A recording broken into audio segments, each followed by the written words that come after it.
heaven is in my heart. Oh, heaven is in my heart. Oh, heaven is in my heart. Oh, heaven is in my heart. Everybody sing. Oh, heaven is in my heart. Can't you feel it? Hello, this is Mike Mazzalongo, your host for Inside the Church of Christ, coming to you today from Integris Baptist Center, where on September the 1st, Rochelle Goodin gave birth to 5 beautiful babies. Now, Rochelle and Jim Goodin are members at the Oakcrest congregation, and they've allowed us to come into their home and tell the wonderful story of the birth of these 5 babies. So join us today as we go into the Goodin home, meet the babies, and allow the Goodin family to tell the great story of the birth of these children. So stay with us right here for another edition of Inside the Church of Christ. We'll be right back after a message from one of our sponsoring congregations.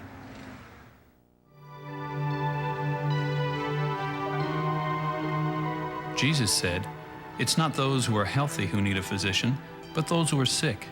I did not come to call the righteous," he said, "but sinners."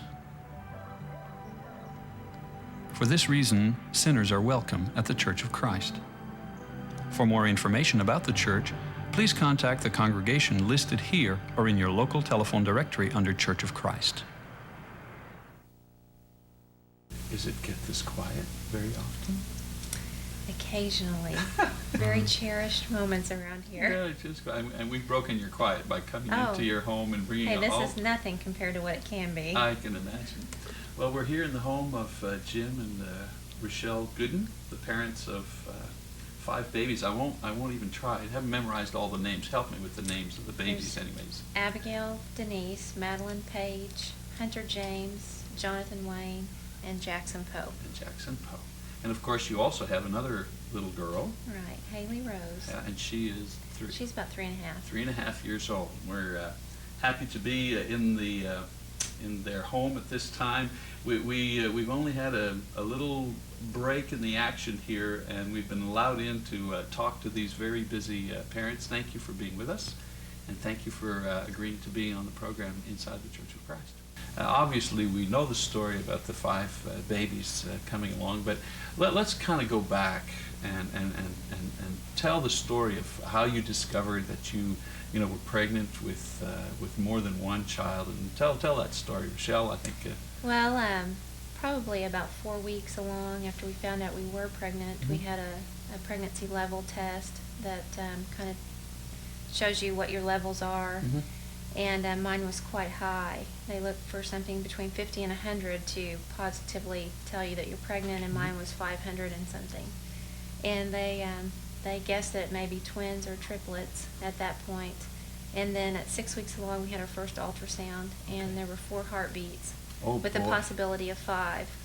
And did you have any inkling before that time that you would have more than one child? Well, we knew that there was probably more than one, Okay. but probably twins or triplets. So we had gotten used to that idea for 2 weeks, and we're.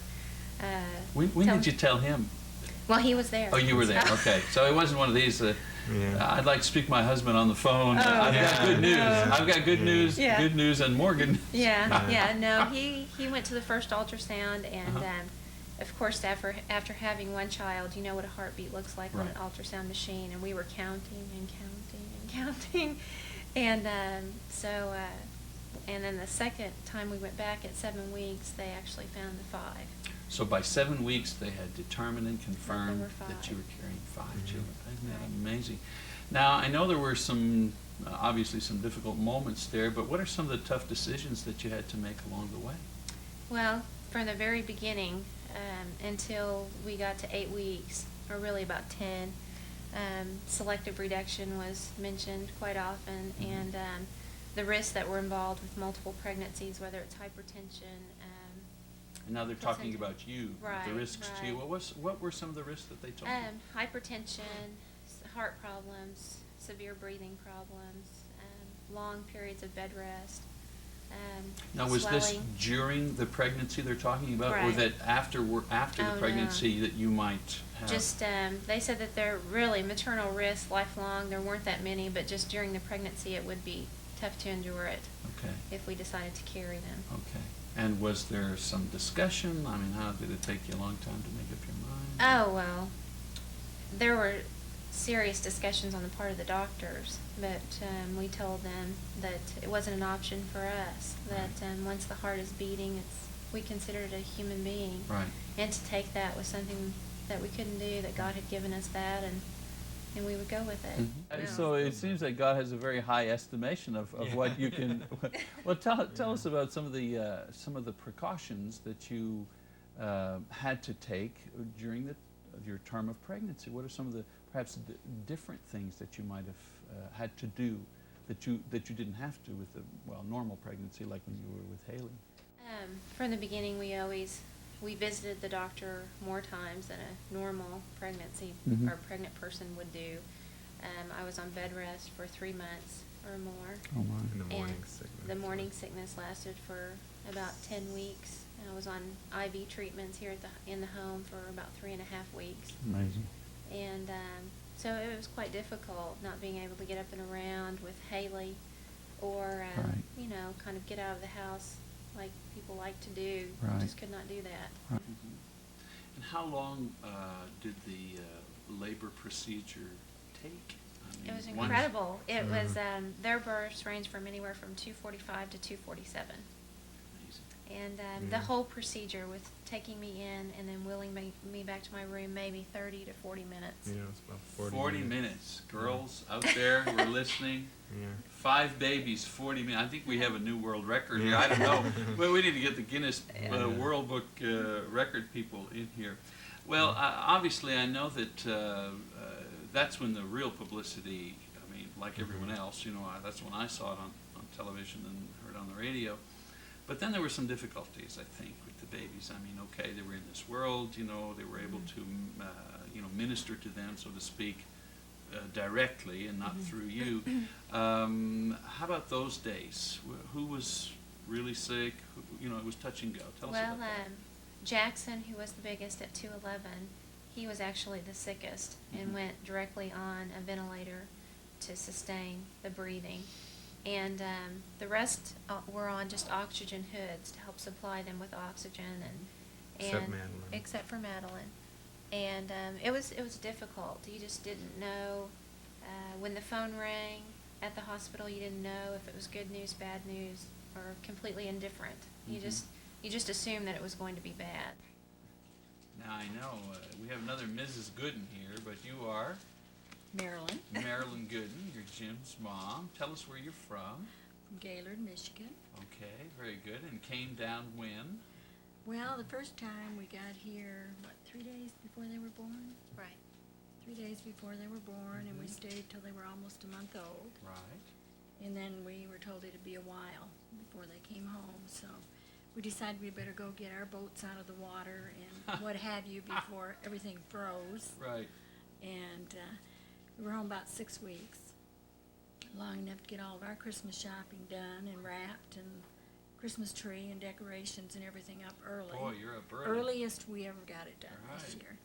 And we got back here on the 12th of November. Great. Now, do you have other grandchildren? We have 9 others. 9 other. I won't even ask you to give all the names because would that be fair if I asked? Can you do Sure. that? Sure. All right, rattle off all those names, Grandma. Okay. Come on. We wouldn't ask Grandpa. You know. No, don't we ask, wouldn't ask Grandpa. Don't ask Grandpa.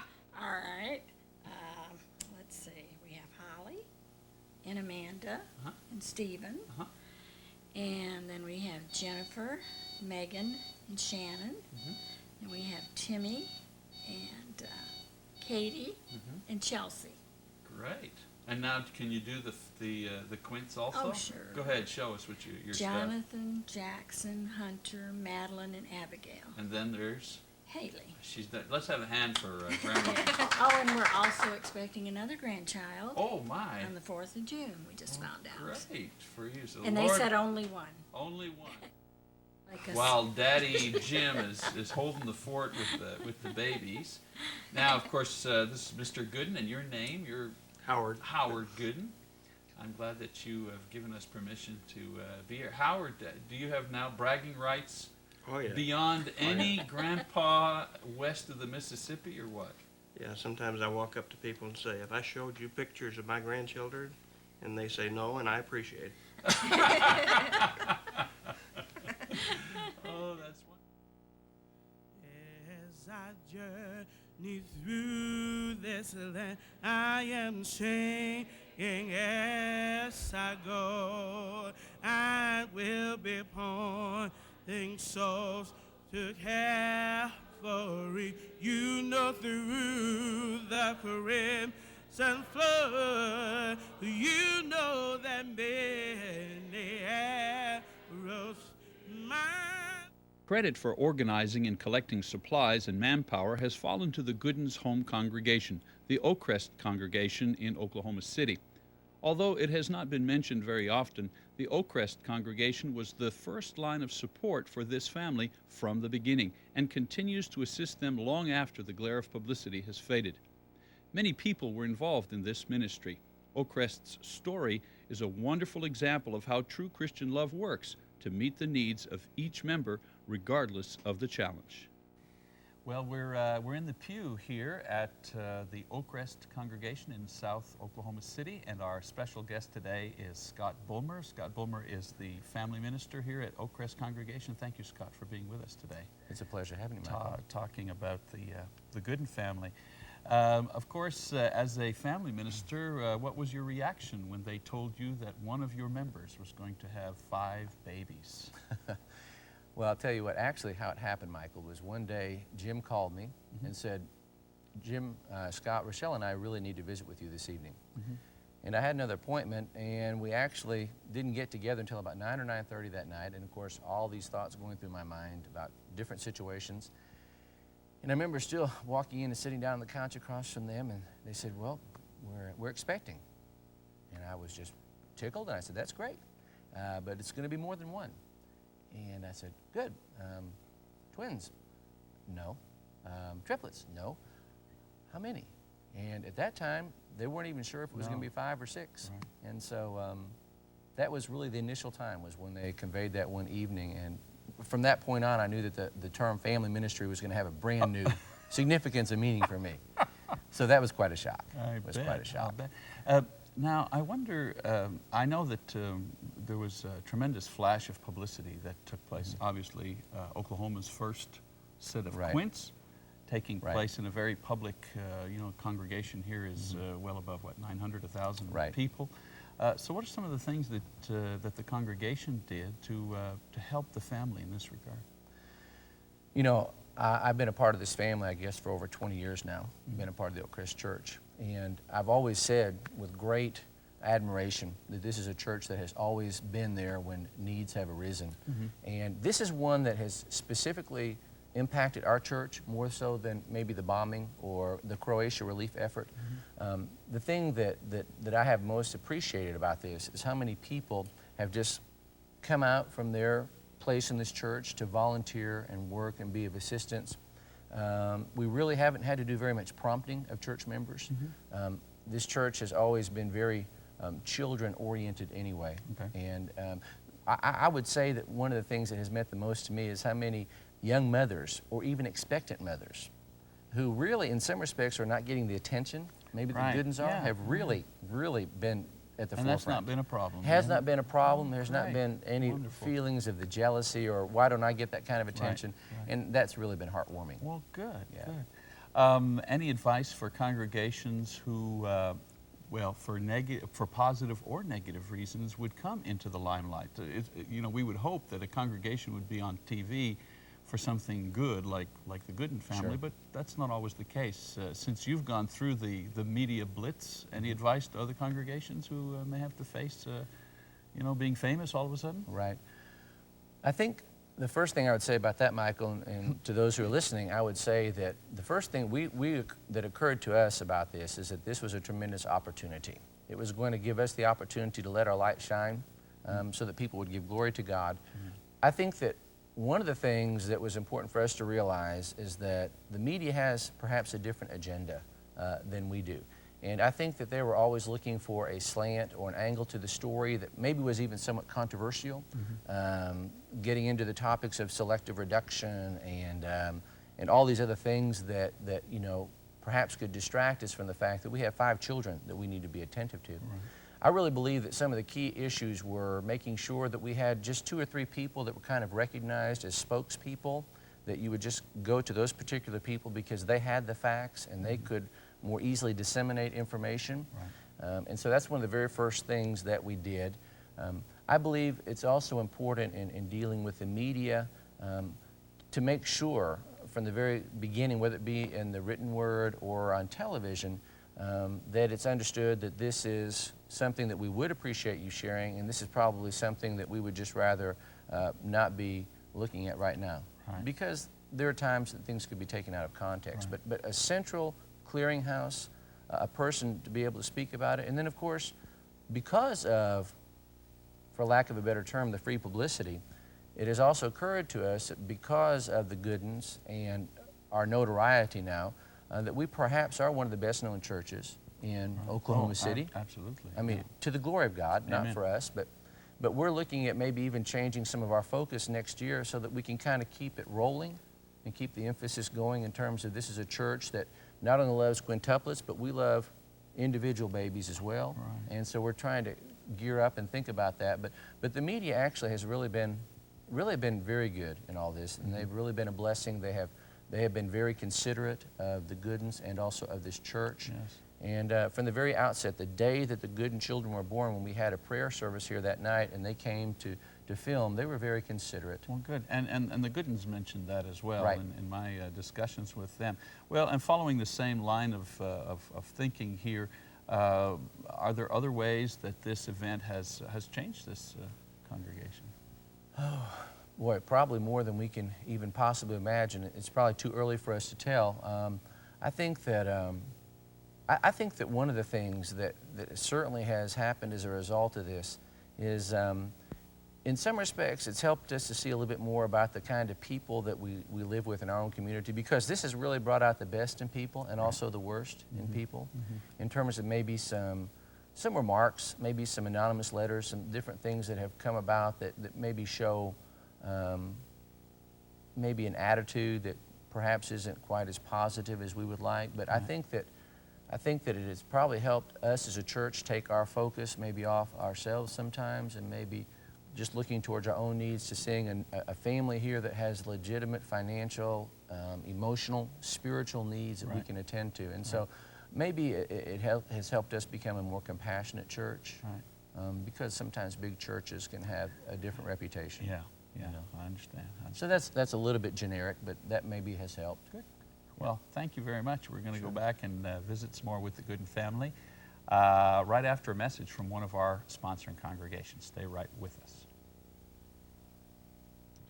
Okay, we're here at the Oakcrest church building. We're in the supply room. What do we call this place? The storage. You were at the storage room for the Goodin family, and this is the coordinating committee. Did I get it right? The coordinating committee for goods and services and all kinds of help that the Goodin family is going to need. And in case I forget, I'm going to do it right away. I'm going to pass the microphone along, and I want all these brothers and sisters to introduce themselves. Go ahead. Let's do that now. I'm Rhonda Marple. I'm Nina Springer. Linda Burris. Chris McKeever. David Kirby. Daveline Stubbs. Michelle Kirby. Good. All right, now that all the families know who's who, I have some questions to ask all of you. First of all, look at all this stuff in here. How did you collect all of this material? Well, we had a diaper drive, and then we had a food drive, and just everyone just brought food and diapers. Did you ever get a count of how many diapers you collected, or what was the objective? To help out the Goodin family, and we got over like 30,000 diapers. 30,000? And where did all the diapers come from? Certainly not just the Oakcrest congregation. Schools, civic centers, just the community, churches, community. What about volunteers? Obviously, you know, we were at the Goodin family in their home, and we met some volunteers that were there. Who organizes that? How many people are involved? Well, we have about 175 people in the computer that people signed up to help out, and we have about 111 baby volunteers that come into the home and help out the Goodins, and then the rest do housekeeping, laundry, cleaning the house. Oh Oh my! And do some of the volunteers work with the babies themselves? Yes. Great, wonderful. Are they all grandmas that work with the? Not all. Young, old. Now, when did you begin working with the project? How far back? I think it was like June. About June. About June. And was this the original committee? Is this all of you? Are there more in the organizing committee? We just couldn't fit them all into this room here. Now, someone said that there was going to be something special that we're doing. That we're trying a special project. I'm going to pass the microphone down here, and tell us about it. Well, we're just about to break ground on a larger home for the Goodin family. It won't be a home that will be free and clear to them. They will have a mortgage on it, but we're trying to get donated services, labor, and materials for the home so that we can build it for them as cheaply as possible because they're going to have many other expenses in addition to a home mortgage and car payments and things. Just feeding and clothing these children for the next 18 years. Sometimes it's more than 18 years, you know. Because they come home, right? Somebody knows. Now, how you know? It's funny you mentioned time. Anybody have any idea how long this project's going to go on? However long they need us. However long. Boy, that's a Christian spirit. That's what I like to hear here at the Oakcrest Church. Any good stories you have to say? Some things that you might have learned personally? Something you can share with us? One evening I was talking with Rochelle and mentioned that even though the babies were born quite early, that they might be doing some of the things that the 3-month-old does at 3 months. And the other evening, one of the little girls was being changed, and she was stretching so hard she just almost turned over. So that's pretty close to the 3-month. Amen. He's doing great. Well, you guys are doing a great job. This certainly has been an experience to bring the whole congregation together. Would you say that has really unified everyone? As we have visited here, as we've walked around and met some of the people, everyone is very positive about this, very encouraged by the way that the congregation has responded to the needs of one of their members. And I like to think that maybe you've kind of grown some spiritual muscles to maybe take care of some other needs that might come down. Well, thank you very much for taking the time to be with us. We're going to go back and have more time with the Goodin family right after this message.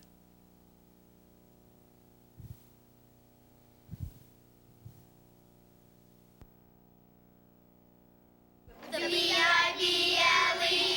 Yes, that's the book for me. I stand alone on the word of God. The B-I-B-L-E. Jesus loves me, this I know. For the Bible tells me so. Little ones to him belong. They are weak, but he is strong. Yes, Jesus loves me. Yes, Jesus loves me. Yes, Jesus loves me. The Bible tells me so. Jesus loves me, this I know. We give our children food and exercise to care for their bodies, but what are we doing in order to save their souls?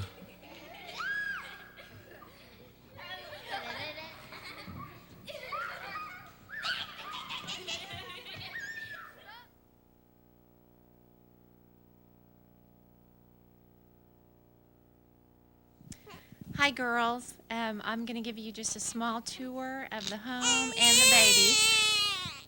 This loud little one is Abigail. She wants to be heard right now. We've just had a few immunizations today, and so they're a little cranky. Okay. This little guy is Jackson. He is sleeping soundly. He's the only one now that is on oxygen continuously, but hopefully within the next week or two, we'll be able to bring that down. Let me hand off Abigail and we'll go see the others. This is actually our babies' room with many babies. We have Hunter James over here who is sleeping soundly. He's our little grunter. We've been told that he'll be real vocal as a smaller child. He just grunts and groans a lot. Sweet babies. Okay.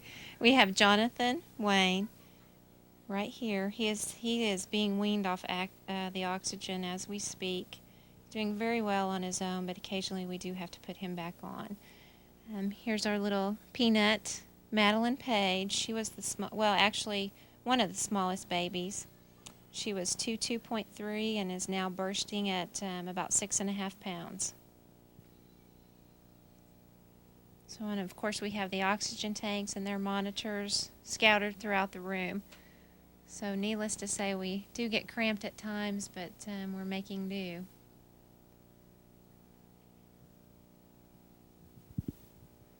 With the help of our many volunteers. Right behind me is Carolyn. Say hi, Carolyn. Hello. There's Carolyn. Now, hang on, let me get the microphone.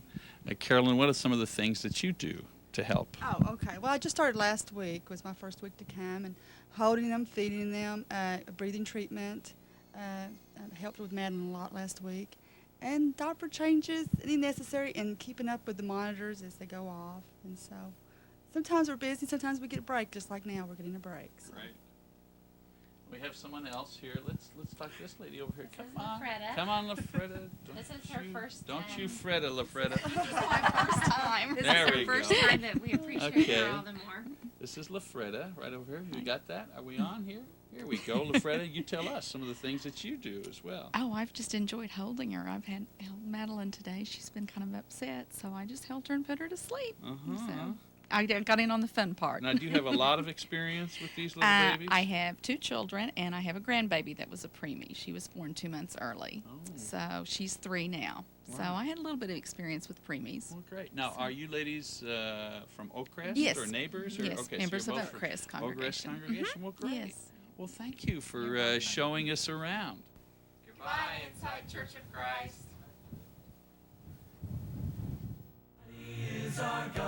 If you would like copies of this week's lesson on audio or video cassette, please contact us at telephone number 405-390-8732, fax number 405-390-8730, or visit our website at www.insidechrist.com. This program is produced by Media Missions for the Choctaw Church of Christ, Choctaw, Oklahoma. Call 405-390-8732 for times of worship or other information. Oh, heaven is in my heart. Oh, heaven is in my heart. Oh, heaven is in my heart. Oh, heaven is in my heart. Everybody sing. Oh, heaven is in my heart. Can't you feel it? Oh, heaven is in my heart. The kingdom of our Lord is here. Heaven is in my heart.